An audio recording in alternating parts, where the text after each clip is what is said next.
नमस्कार दोस्तों, स्वागत है आप सभी का इतिहास अध्ययन पर। तो आज के 25 प्रश्न बहुत ही इंपॉर्टेंट होने वाले हैं। पहला प्रश्न है, ऋग्वेद के किस सूक्त में निर्वचन यानी कि राजा का चुनाव और समिति द्वारा राजा को चुनने का उल्लेख मिलता है? पुरुष सूक्त में, नदी सूक्त में, अक्ष सूक्त में या फिर साम ज्ञान सूक्त में? तो इसका सही उत्तर हो जाएगा डी, साम ज्ञान सूक्त में। ऋग्वेद के दसम मंडल के 191 सूक्त में राजा के निर्वाचन यानी कि चयन, चुनाव तथा समिति द्वारा राजा को चुनने का उल्लेख मिलता है। इसमें सभा और समिति के माध्यम से सामूहिक निर्णय, सहमति और नेतृत्व चयन की परंपरा का संकेत मिलता है। अगला प्रश्न हो जाएगा, प्रसिद्ध पुरापाषाणिक स्थल भीमबेटका की खोज 1957 में किसने की थी? आर.डी. बनर्जी ने, बी.एस. वाकड़कर ने, दयाराम साहनी ने या अलेक्जेंडर कनिंघम ने? सही उत्तर हो जाएगा बी.एस. वाकड़कर ने। Doctor BS. वाकड़कर ने 1957 ईस्वी में मध्य प्रदेश के रायसेन जिले में स्थित भीमबेटका शैलाश्रयों की खोज की। यहाँ प्राप्त शैलचित्रों से मानव के प्रारंभिक सामाजिक एवं सांस्कृतिक जीवन की जानकारी प्राप्त होती है। तीसरा प्रश्न हो जाएगा, सिंधु घाटी सभ्यता के किस स्थल से चावल की भूसी, राइस हस्क के साक्ष्य प्राप्त हुए हैं? हड़प्पा, मोहनजोदड़ो, रंगपुर और लोथल से या फिर कालीबंगा से? इसका सही उत्तर हो जाएगा सी, रंगपुर और लोथल से। गुजरात के रंगपुर और लोथल से चावल यानी कि धान की भूसी के अवशेष मिले हैं, जो दर्शाते हैं कि सिंधु सभ्यता के लोग चावल से परिचित थे। हालांकि उनकी प्रमुख फसलें जो थी गेहूं और जौ थी। अगला प्रश्न हो जाएगा, अशोक के किस शिलालेख में कलिंग युद्ध का विस्तृत वर्णन मिलता है? 5वें शिलालेख में, 10वें शिलालेख में, 13वें शिलालेख में या फिर 7वें शिलालेख में? सही उत्तर हो जाएगा सी, 13वें शिलालेख में। यह अशोक का सबसे प्रसिद्ध शिलालेख है। इसमें युद्ध के विनाश, अशोक के हृदय परिवर्तन और पड़ोसी राज्यों जैसे कि यूनानी राजाओं सहित का उल्लेख है। 5वां प्रश्न हो जाएगा, गुप्त काल में महासंधि विग्रहिक नामक अधिकारी का मुख्य कार्य क्या था? राजस्व संग्रह, युद्ध और शांति का मंत्री, धार्मिक मामलों का प्रमुख या अंगरक्षकों का नेता? तो इसका सही उत्तर हो जाएगा बी, युद्ध और शांति का मंत्री। यह पद समुद्रगुप्त के समय अत्यंत महत्वपूर्ण था। हरिशेन, प्रयाग प्रशस्ति का लेखक, इसी पद पर आसीन था। इसका कार्य विदेशी राज्यों के साथ कूटनीतिक संबंध बनाना था। अगला प्रश्न यानी कि 6वां प्रश्न हो जाएगा, महरौली लौह स्तंभ पर किस राजा का नाम केवल चंद्र के रूप में अंकित है? चंद्रगुप्त मौर्य, चंद्रगुप्त प्रथम, चंद्रगुप्त द्वितीय या समुद्रगुप्त? सही उत्तर हो जाएगा सी, चंद्रगुप्त द्वितीय यानी कि विक्रमादित्य। चंद्रगुप्त द्वितीय विक्रमादित्य। कुतुब मीनार परिसर में स्थित यह स्तंभ अपनी जंगरोधी तकनीक के लिए प्रसिद्ध है। लिपि और विजयों के वर्णन के आधार पर विद्वान इसे चंद्रगुप्त द्वितीय का मानते हैं। 7वां प्रश्न है, दिल्ली सल्तनत के किस सुल्तान ने राजस्व की वसूली के लिए मशाहत यानी कि भूमि की माप प्रणाली को सख्ती से लागू किया? इल्तुतमिश ने, बलबन ने, अलाउद्दीन खिलजी ने या गयासुद्दीन तुगलक ने? सही उत्तर हो जाएगा सी, अलाउद्दीन खिलजी ने। अलाउद्दीन खिलजी ने राजस्व व्यवस्था में मशाहत प्रणाली को सख्ती से लागू किया, जिसमें भूमि की माप के आधार पर उपज का आकलन कर लगभग 50% खराज राज्य द्वारा वसूला जाता था। इससे राजस्व में वृद्धि हुई और भ्रष्टाचार पर नियंत्रण हुआ। 8वां प्रश्न हो जाएगा, विजयनगर के किस शासक ने तुंगभद्रा नदी पर एक विशाल बांध बनवाया था और शहर तक नहरें निकाली थी? ए हरिहर प्रथम ने, कृष्णदेव राय ने, देवराय प्रथम ने या अच्युत राय ने? तो इसका सही उत्तर हो जाएगा सी, देवराय प्रथम ने। देवराय प्रथम ने सिंचाई की समस्या दूर करने के लिए तुंगभद्रा नदी पर बांध बनवाया और 15 मील लंबी नहर बनवाई थी।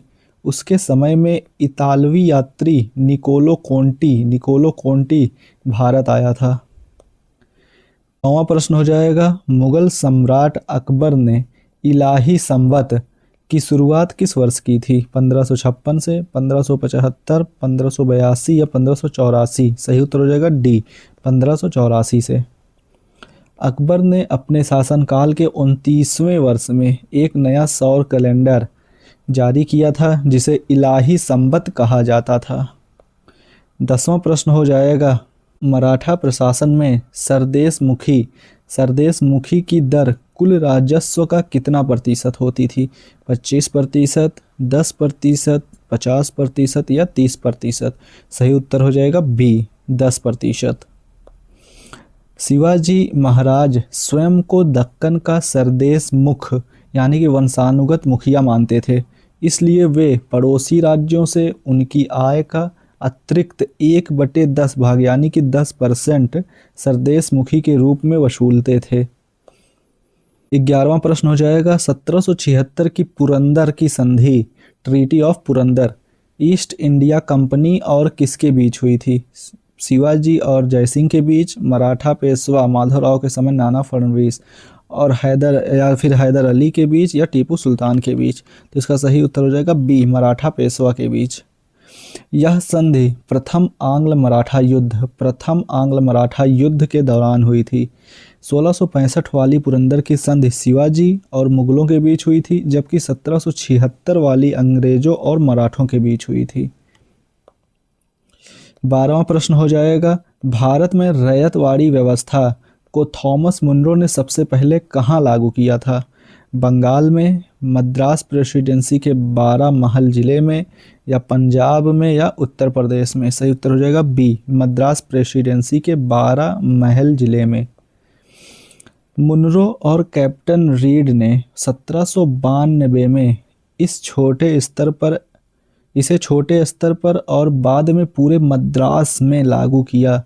इसमें किसान यानी कि रैयत को सीधे जमीन का मालिक माना गया था। 13वां प्रश्न हो जाएगा, आदि ब्रह्म समाज की स्थापना किसने की थी जब मूल ब्रह्म समाज में विभाजन हुआ? राजा राम मोहन राय ने, देवेंद्र नाथ टैगोर ने, केशव चंद्र सेन ने, या शिवनाथ शास्त्री ने? इसका सही उत्तर हो जाएगा बी, देवेंद्र नाथ टैगोर ने। 1886 में जब ब्रह्म समाज 2 भागों में बटा, तब देवेंद्र नाथ टैगोर के गुट को आदि ब्रह्म समाज और केशव चंद्र सेन के गुट को भारतीय ब्रह्म समाज कहा गया। 14वां प्रश्न हो जाएगा, 8 अप्रैल 1929 को पब्लिक सेफ्टी बिल के विरोध में भगत सिंह के साथ किसने केंद्रीय असेंबली में बम फेंका था? सुखदेव ने, बटुकेश्वर दत्त ने, राजगुरु ने, या चंद्रशेखर आजाद ने? इसका सही उत्तर हो जाएगा बी, बटुकेश्वर दत्त ने। उनका उद्देश्य किसी की हत्या करना नहीं बल्कि बहरों को सुनाना था। बम फेंकने के बाद उन्होंने इंकलाब जिंदाबाद के नारे लगाए और गिरफ्तारी दी। 15वां प्रश्न हो जाएगा, शिवाजी महाराज के राज्याभिषेक 1674 ईस्वी में के समय मुख्य पुरोहित कौन थे? रामदास, गंगा भट्ट यानी कि विश्वेश्वर भट्ट, या तुकाराम, या दादाजी कोंडदेव? तो इसका सही उत्तर हो जाएगा बी, गंगा भट्ट। वे काशी यानी कि वाराणसी के प्रकांड विद्वान थे। उन्होंने ही रायगढ़ के किले में शिवाजी का विधिवत राज्याभिषेक संपन्न करवाया था। 16वां प्रश्न हो जाएगा, ब्रिटिश शासन के दौरान शिक्षा का अधोमुखी निस्यंदन सिद्धांत, डाउनवर्ड फिल्ट्रेशन थ्योरी का क्या अर्थ था?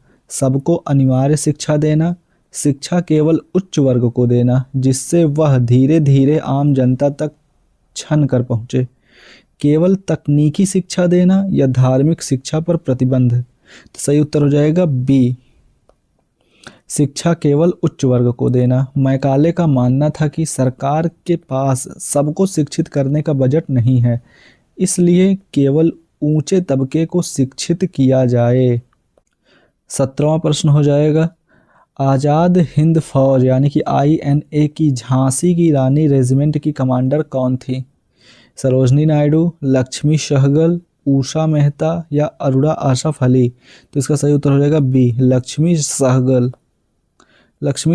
नेताजी सुभाष चंद्र बोस ने महिलाओं के लिए यह विशेष सशस्त्र रेजिमेंट बनाई थी जिसका नेतृत्व डॉक्टर लक्ष्मी सहगल ने किया था। 18वां प्रश्न हो जाएगा, मुगल काल में वाकिया नवीस का मुख्य कार्य क्या था?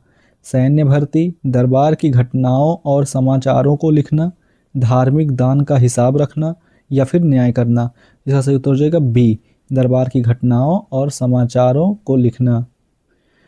यह एक प्रकार का सूचना अधिकारी यानी कि रिपोर्टर होता था जो सम्राट को प्रतिदिन की महत्वपूर्ण घटनाओं और रिपोर्टों के से अवगत कराता था।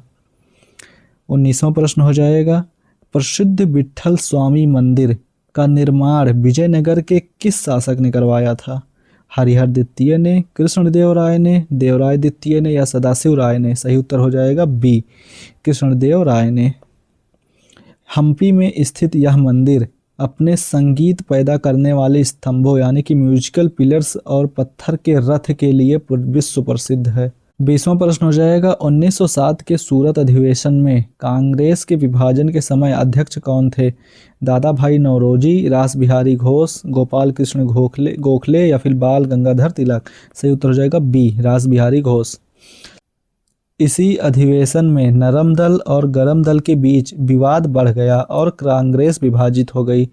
यह ध्यान दीजिएगा, क्रांतिकारी रास बिहारी बोस अलग व्यक्ति थे, ये हैं घोष। 21वां प्रश्न हो जाएगा, कैबिनेट मिशन 1946 के 3 सदस्य कौन कौन थे? वेवेल, माउंटबेटन और क्रिप्स या फिर पेंथिक लॉरेंस, स्टेफर्ड क्रिप्स और एबी अलेक्जेंडर या फिर एटली, चर्चिल और लिनलिथगो या साइमन, हंटर और बटलर? सही उत्तर हो जाएगा बी, पेंथिक लॉरेंस, स्टेफर्ड क्रिप्स और एबी अलेक्जेंडर। भारत सचिव लॉर्ड पेंथिक लॉरेंस इसके अध्यक्ष थे। इसी मिशन की सिफारिशों पर भारत की संविधान सभा का गठन किया गया। 22वां प्रश्न हो जाएगा, मोपला विद्रोह जो 1921 में हुआ के मुख्य रूप में भारत के किस क्षेत्र में हुआ था? बंगाल में, मालाबार केरल में, पंजाब में या फिर असम में? सही उत्तर हो जाएगा बी, मालाबार केरल में। यह मुस्लिम किसानों यानी कि मोपला द्वारा हिंदू जमींदारों और ब्रिटिश सरकार के खिलाफ एक हिंसक विद्रोह था जो असहयोग आंदोलन के दौरान हुआ। 23वां प्रश्न हो जाएगा, गुप्तकालीन प्रसिद्ध खगोल शास्त्री वराहमिहिर ने निम्नलिखित में से किस ग्रंथ की रचना की थी? पंच सिद्धांतिका, सूर्य सिद्धांत, ब्रह्मस्फुट सिद्धांत या चरक संहिता? सही उत्तर हो जाएगा ए, पंच सिद्धांतिका। पंच सिद्धांतिका वराहमिहिर चंद्रगुप्त द्वितीय के नवरत्नों में से एक थे। पंच सिद्धांतिका के अलावा उन्होंने बृहत संहिता भी लिखी थी। सूर्य सिद्धांत आर्यभट्ट की रचना नहीं है, ये अज्ञात है, इसके लेखक का ज्ञात नहीं है। सिंधु घाटी सभ्यता का वह कौन सा एकमात्र शहर था जो 3 भागों में विभाजित था? लोथल, धौलावीरा, चन्हूदड़ो या कालीबंगा? सही उत्तर हो जाएगा बी, धौलावीरा। अन्य हड़प्पा शहर जो थे वो 2 भागों में थे, दुर्ग और निचला शहर, जबकि धौलावीरा में एक मध्यम शहर भी था, यानी कि यह 3 भागों में विभाजित था।